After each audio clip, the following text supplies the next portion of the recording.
안녕하세요. 마마동심리연구소에서 그림 읽어드리는 미술치료사 김상경입니다. 오늘은 또 어떤 그림을 가지고 그 안에 있는 마음을 우리가 한번 읽어봐 줄 수 있을까요? 오늘 제가 소개해드릴 그림은 물고기 가족화예요.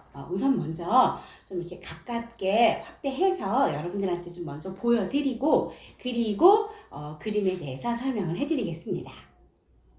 자, 6살 유아가 그린 물고기 가족화입니다. 자세히 보시면 가장 큰 물고기가 아빠 물고기, 그 다음 크기의 물고기가 엄마 물고기, 제일 작은 물고기가 아빠 물고기고요. 크기 순서대로 아빠, 엄마, 아가 이런 순서대로 그렸습니다. 3마리의 물고기가 있는 물고기 가족화를 여러분들한테 간단하게 이렇게 화면을 조금 클로즈업 해가지고 보여드렸어요. 이제 이 물고기 가족화에 대한 설명을 자, 이 그림의 작가를 먼저 소개를 좀 해드리면 자, 이 친구는 6살이고요.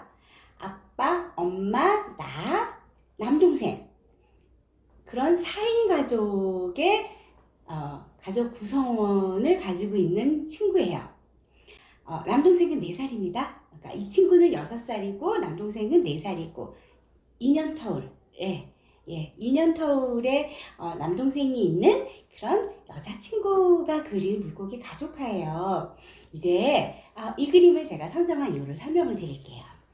4인 가족인데요. 정작 물고기 가족화의 표현이 된 그림은 물고기 가족화의 표현이 된 물고기는 3마리밖에 없어요.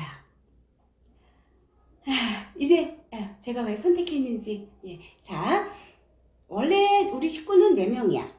그런데 가족들이 무엇인가를 하는 걸 그려주렴 하는 의뢰를 받고 가족을 표현하는 그림에서 자, 여기 아가 물고기는 나일까요? 동생일까요?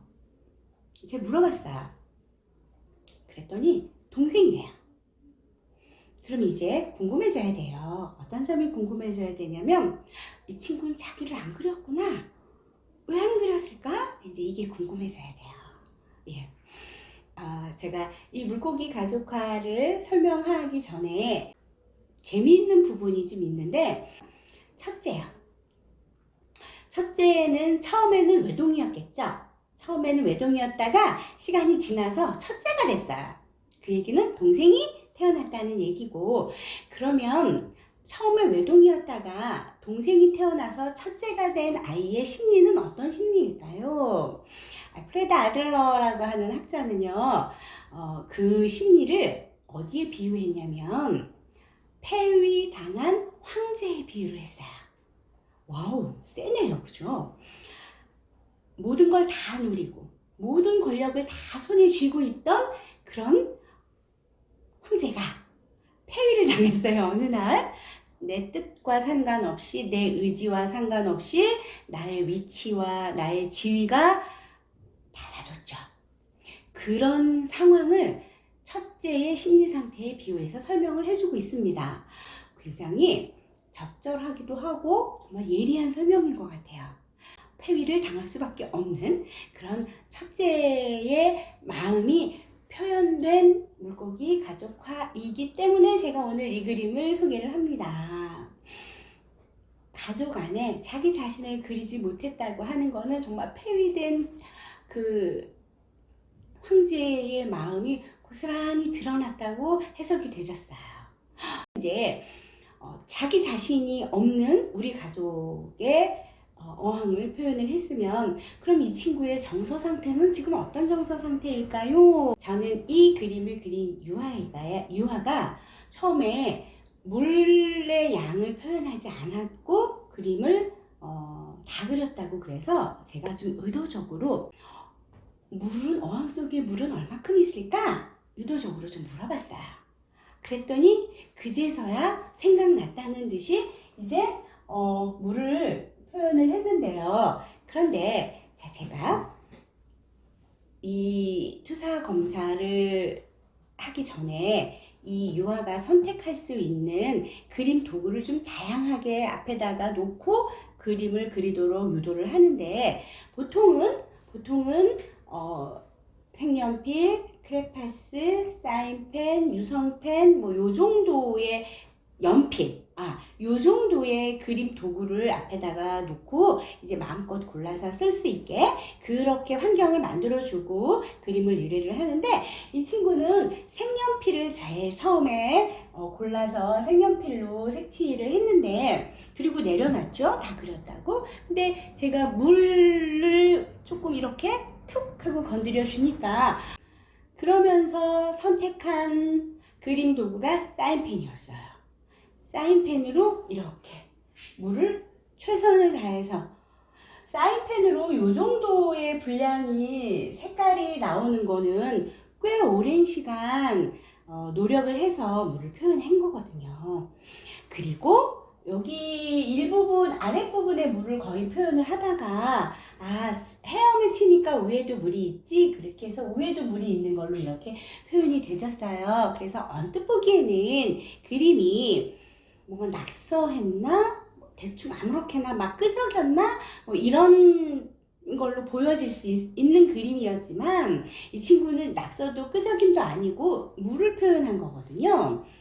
자, 그런데 물의 양을 제가 보고 싶어서 그거를 굳이 의뢰를 했단 말이에요. 그런데 이 친구가 처음에 표현한 물의 양은 낮았어요.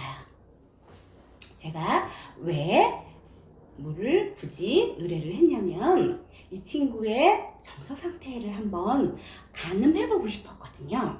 그런데 이렇게 낮은 물의 양, 물론 여기도 물이 표현이 됐어요, 나중에. 그런데 일단은 정서적으로 조금은 풍부하지 못한 그런 내용들이 해석이 됐습니다. 정서적으로 풍부하지 못하다고 하는 건 어떤 의미일까요? 네, 자기가 느끼고 있는 어떤 마음, 자기에게 느껴지는 어떤 정서를 고스란히 다 느끼고 표현하고 그렇게 안 되고 있다는 얘기예요.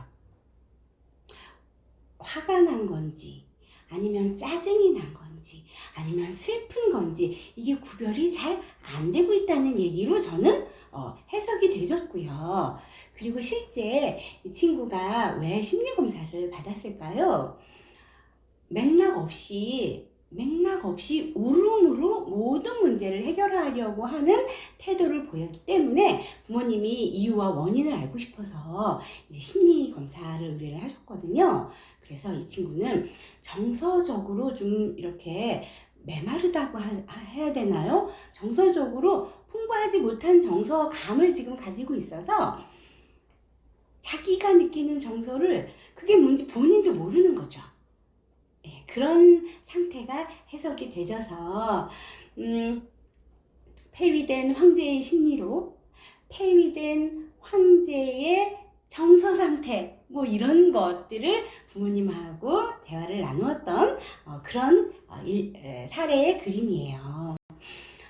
동생을 본 우리 많은 유아들 참 씩씩하게 잘 살고 있지만 그 안에 저런 쓸쓸함, 외로움, 힘겨움, 뭐 이런 것도 있다는 걸 우리 부모님들 꼭 좀 알아주셨으면 하는 바람을 전달하면서 마무리하도록 하겠습니다.